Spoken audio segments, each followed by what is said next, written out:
오늘 하루 이슈의 중심 최경영의 최강시사. 네, 대선이 56일 정도 남았습니다. 단일화가 최대 변수로 떠오르면서 대선 지형이 요동치고 있는데요. 틈나는 대로 대선 후보들 직접 만나서 현황과 정책에 대한 구상 들어보도록 하겠습니다. 오늘은 제3지대에서 보폭을 넓혀가고 있는 새로운 물결 김동연 대선 후보 만납니다. 안녕하세요. 네, 안녕하십니까? 예. 유튜브 채널, 네. 경제전문 유튜브 채널 3프로TV 출연하셨었죠? 네, 3프로도 출연하고 또 네. Y스트리트라고 하는 증권 거기 유튜브에도 출연했습니다. 어떤 말씀 주로 하셨어요?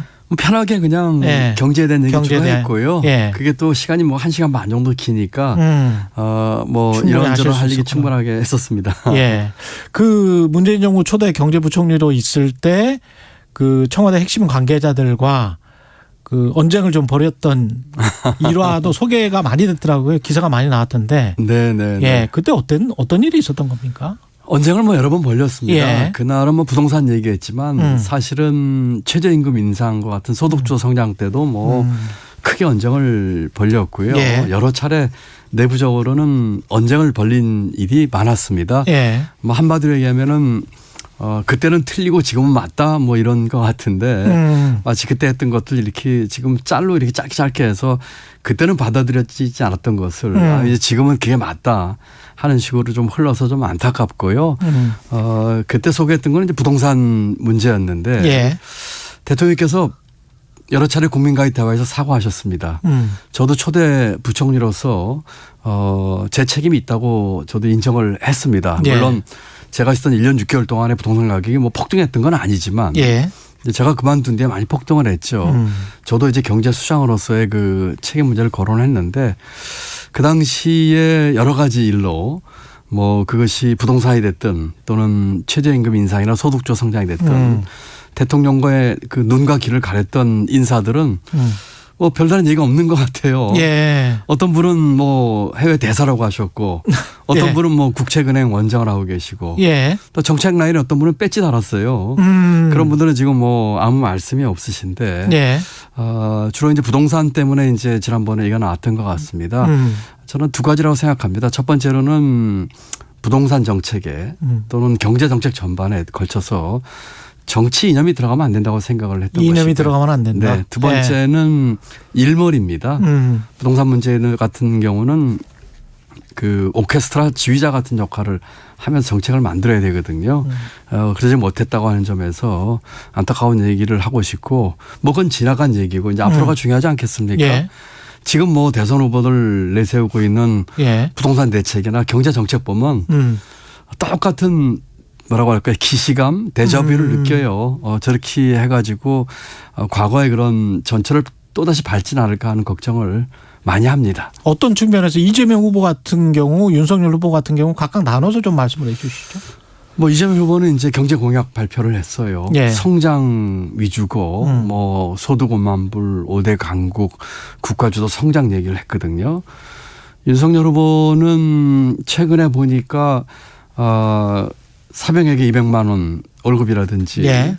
뭐 애견하는 분에게 월 100만 원이라든지 또 임대료 3분의 1 예. 이런 얘기를 했어요. 저는 글쎄요. 이 지금 얘기하는 것들이 정치 이념이나 또는 일머리와 상관없이 정치 이념이 들어갔거나 또는 일머리는 별로 없으면서 별로 없긴 포퓰리즘으로 이런 얘기를 하고 있는 것 같아요. 두 사람 이름을 바꿔도 될 것 같아요.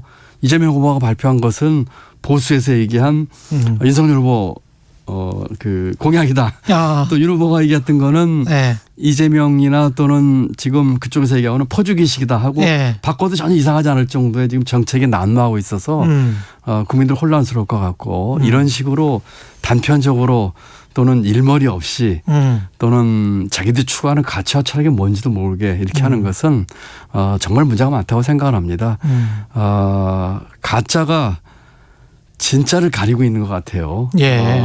한자 성어 중에 사자 수거 중에 이가 난진이란 말이 있더라고요. 이가니까 예. 가짜를 통해서 가짜가 난진 진짜를 혼란시킨다 이런 예. 얘기거든요. 전부 가짜들이 나와서 경제에 일도 모르는 사람들이 경제를 아는 척 한다든지 부동산 일머리도 모르면서 그저 공급을 많이 확대하겠다, 뭘 내려주겠다 또는 포퓰리즘으로 네. 여같이 하는 것들이 지금 우리 대선 전국이 가짜들이 나타나서 진짜로 혼란시키고 있는 것이 아닌가 하는 생각이 들어서 아주 심히 우려됩니다. 그럼 진짜는 이제 김동연이다. 아, 그럼요. 예, 이런 말씀이신 건데. 그렇습니다. 그럼 어떻게 해야 된다고 보십니까? 우선 이 부동산이든, 경제 패러다임을 바꿔야 되고요. 경제 패러다임을 바꿔야 된다. 바꿔야 되고요. 그다음에 부동산의 경우는 아까 말씀드린 것처럼 오케스트라의 지휘자처럼 일머리 있는 것을 기준으로 해서 공급 대책과 제대로 된 합리적인 규제 정책, 투기 억제 정책, 그다음에 국토 균형 발전 이런 것들과 또 건전한 거시 운영, 통화나 금리 이런 것들이 뒷받침이 돼야 되겠죠. 예. 그리고 이런 식으로 지금 선거를 앞두고 퍼주기식으로 뭘 해주겠다는 식으로 쭉 하는 게 그렇지 않습니까? 보수에서 시장 원리와 경쟁과 창의를 존중한다고 하면서 전부 퍼주기 얘기를 지금 최근에 예. 하고 있습니다. 예. 그리고 소위 진보에서는 국가주도 성장, 소득 몇만 불 이런 식으로 얘기하면서 질 높은 성장이 아니라 양적 성장 얘기를 하고 있어서 예. 정말 국민들 헷갈리게 하는 대선 정국이라고 생각을 하고 이런 가짜와 제대로 안 된 내용들이 진짜를 덮고 있다. 그래서 안타깝습니다. 구체적으로 부동산 정책 같은 경우는 지금 현재 시점에는 어떻게 해야 된다라고 보시고 과거에 그 언쟁을 벌였었던 그 시기에는 어떻게 했었어야 되는데 못했다라고 보시는지. 최저임금이나 다른 것도 뭐 마찬가지죠. 예. 그때에 제가 주장했던 것들이 요새로 얘기하면 이제 짤로 이렇게 돼서 나오면서 그때 이렇게 했었어야 됐었는데 하는 식으로 얘기를 그걸 요새 성지순례라는 표현을 또 하더라고요. 예. 그렇게 얘기를 하고 있는데 예. 부동산 같은 경우는 공급 대책을 얘기하는데 핵심은 신속성입니다. 신속성. 예. 빠른 기간 내에 어떻게 패스트 트랙을 만들어서 다음 정부 임기 내에 약속을 지킬 수 있느냐 문제입니다. 지금처럼 두 후보가 얘기하는 것처럼 해서는 절대 자기 임기 내에 못 만들어낼 겁니다. 그러고 어떻게 하면 싼 주택을 공급할 수 있느냐 하는 문제죠. 그건 공급 얘기인데 예를 들면은 공공부지에 어떻게 공급을 할 것이냐는 문제, 재건축 재개발 문제 어떻게 할 것이냐는 문제, 예. 그다음에 다주택자 매물이 어떻게 하면 나오게 할 수 있을지 이와 같은 삼박자가 맞아야지 일머리가 풀린다고 볼 수 있겠고요. 다주택자 매물 같은 경우는 양도세 완화를 이야기를 많이 하잖아요. 그렇습니다. 제가 그 양도세 중과 일시적 유예 얘기를 했었는데 요새 그걸 짤로 해가지고 지금 이재명 후보가 얘기를 하고 있더라고요. 예. 제가 원래 주장하셨던 4년 전에 주장을 했습니다. 왜냐하면 지금 주택 보유율과 자가 보유율을 보면 차이가 많이 나는데 그것은 다주택자가 많다는 뜻이죠. 네. 지금 양도소득세가 다주택자에 대해서 20% 30% 중과하고 있습니다. 80% 이상을 양도세로 내야 될 판입니다.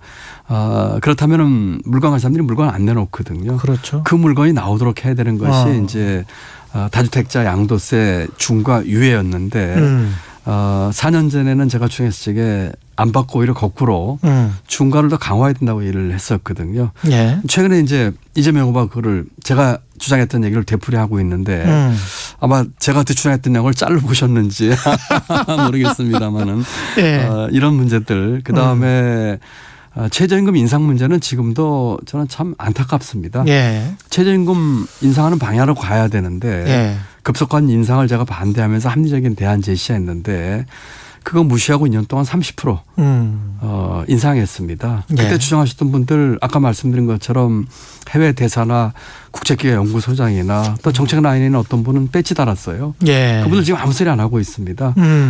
이런 것들 되돌아보면서 다시는 이런 일이 없어야 될 텐데 지금 두 후보가 하는 공약이나 행태나 또는 여러 가지 개인적인 그 불미스러운 일에 연루된 이런 정황으로 봤을 적에 아까 말씀드린 것처럼 가짜가 판을 치면서 진실을 가리고 있고 그래서 안타깝다. 저는 일관되게 그 주장을 했던 제 정책의 패키지들과 컨텐츠들 지금도 주장하고 있고요. 또 제 개인 비리나 또는 그런 것 없이 정직하고 청렴하게 살아왔습니다. 진짜가 이렇게 가짜에서 가려지는 게 참 안타까울 따름입니다.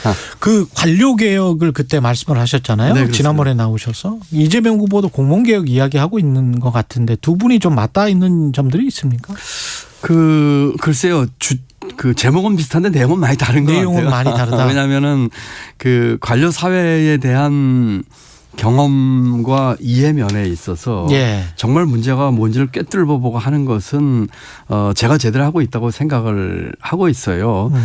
이번에도 예를 들면은 그 공무원들의 어떤 책상 물림에 대해서 얘기를 하면서 비판을 하셨어요. 예. 제가 페이스북에 그렇게 비판했습니다.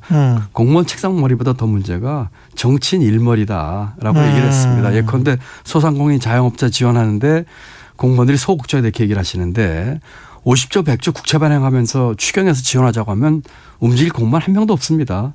지금 임기 말에 국가비 50조 100조 내가지고 그걸 하자고 하면 어느 공무원이 총대 메고 하겠습니까?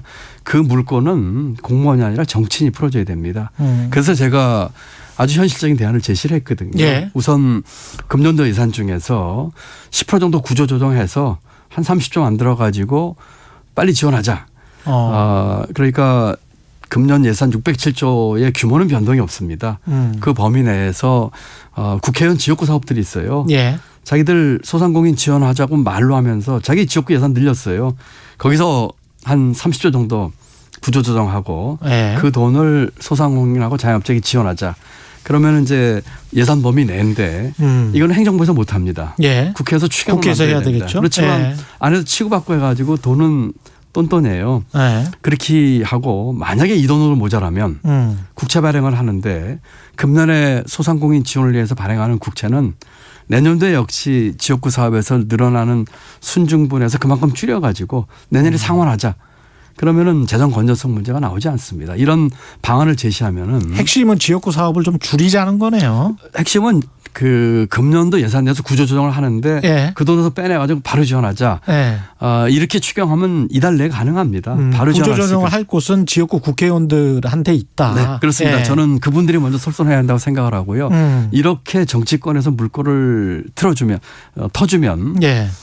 재정 담당하는 공무원들은 불과 며칠이면 이거 만들 수 있어요. 아주 그 실력 있는 우리 재정 관료들이 바로 만들 수 있습니다. 이런 길을 터줘야지 공무원들이 그 움직이는데 정치인들이 자기가 할 일이 뭔지는 모르거나 예. 해태하면서 공무원에게 50조 100조 국채 발행해서 빚내가지고 돈 만들어내려 하면은 공무원들 움직이지 않죠. 재정 건전성 걱정하고 또 제가 재정 건전성만 얘기하는 것이 아니라 이 주장을 하는 이유는 또 하나 있습니다. 예. 소상공인이나 자영업자들의 어려움이 이번 한 번은 안 끝납니다. 그렇죠. 예, 장기적으로 할 거예요. 구조적인 요인이 있으니까. 그렇습니다. 예. 지금 이제 우선은 코로나가 금방 해결이 안 되는 문제가 제일 크죠. 예. 게다가 인터넷 상거래가 너무 발달했죠. 그렇습니다. 예. 여러 가지 이제 구조의 문제가 있기 때문에 앞으로도 계속해서 지원이 필요할 가능성이 있기 때문에 우선 지금 것은 재정 건전성에 중점을 두면서 빨리 현실적으로 만들고 그 다음에 문제가 생기면 그때는 빚을 내고 재정 건전성을 좀 해치는 한이 있더라도 중기적으로 지원할 수 있는 기반을 만들자는 뜻으로 하는 것인데 지금 대선 주자들 50조 100조 얘기하면서 빚내자는 얘기만 하고 있지 구체적인 대안 하나 제시 못하고 있거든요. 이것도 역시 가짜들이죠. 진짜가 나타난다고 생각합니다.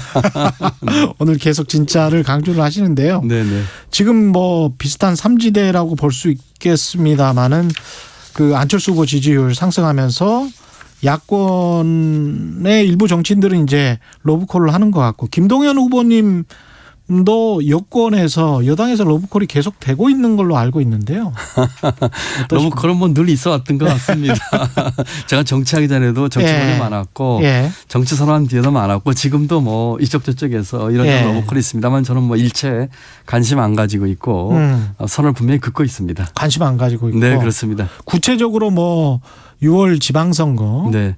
서울시장으로 김동연 후보님을 여당에서 공천하는 방안 또 거론되는 것 같은데 그런 어떤 연대는 전혀 생각 안 고려하고 하세요? 있지 않습니다. 고려하지 않으세요? 네, 이미 제가 서울시장 보궐선거 그 후보로 참전하라는 권유를 여야로부터 다 받았었고 대선 경선 참여 얘기 들었었고 또 뭐 언론에 난 것처럼 국무총리 제의도 다 거절했는데. 종로 보궐선거 이야기도 있고요. 네, 그건 예. 뭐 저는 대통령 예비 후보입니다. 대통령 예비 후보다. 네, 예. 지금 그랬는데 지금 뭐 이런저런 얘기가 나오는 언론 보도를 보고 있고 또 일부 연락들이 오고 있습니다만은 저는 제 소신대로 예. 지금의 정치판을 바꾸고 이 가짜가 아닌 진짜가 정말 이 나라를 경영해야 되겠고 판을 바꾸겠다는 생각으로 소신껏 뚜벅뚜벅 갈 것입니다. 정치판을 바꾸겠다는 그런 의미에서 다른 혹시 뭐 지금 링 밖으로 나오신 김종인 전 위원장이랄지 네. 다른 분들이랑 또 만나서 연대하거나 이 여야가 아닌 있습니까 혹시? 김정인 박사께서 그 국힘에서 나왔다고 그러나요? 윤 후보랑 예. 결렬됐다고 하나? 그 후로 한번 뵀습니다. 아, 그러셨군요. 네, 한번 만났습니다. 만나서 이런저런 얘기, 뭐 가끔 만나는 사이니까요. 주로 만나면은 뭐 그분과 저는 뭐 정치 공학보다는 꽤 오래전부터 이제 국가 경영에 대한 얘기를 많이 하고 있습니다. 그렇죠. 그래서 걱정을 많이 하시더라고요. 저 역시 마찬가지고요. 아마 표현은 그렇게 안 했지만 네. 뭐 제가 얘기했던 뭐 가짜 진짜와 뭐 같은 생각이 아닌가 하는 생각을 합니다만 저는 지금으로서는 그런 단일화나 또 다른 후보나 다른 정치 세력과의 그 정치 공학적인 뭐 연대나 뭐 이합집산은 전혀 고려하고 있지 않다 이렇게 말씀드립니다. 알겠습니다. 네. 말씀 감사하고요. 새로운 문결 김동연 대선 후보였습니다. 네. 오늘 하루 이슈의 중심